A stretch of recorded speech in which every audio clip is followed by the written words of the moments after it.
იცოდით, რომ პირველი S-კლასი კოდით W116 გამოდიოდა 1972-80 წლებში. ამ ავტომობილით ჩანაცვლა W109, თუმცა ეს მოდელი არ იყო ცნობილი S-კლასის სახელით. S-კლასი თავის მხრივ ნიშნავს სპეცკლასს და მართლაც ამ სახელწოდების ქვეშ გამოსული ავტომობილები გამოირჩევიან მაღალი შესრულებით.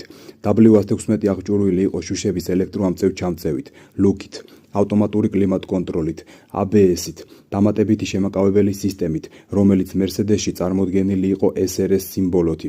გვიანდელ SEL 450 მოდელში გამოიყენეს პნევმატური დაკიდების სისტემა.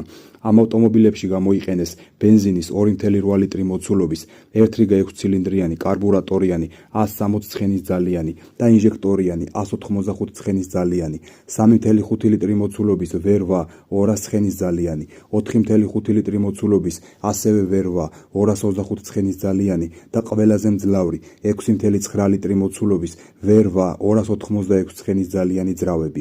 ასევე ეს მოდელი გამოდიოდა 3 ლიტრი მოცულობის 1.5 ცილინდრიანი 115 ცხენისძალიანი ტურბო დიზელის ძრავით.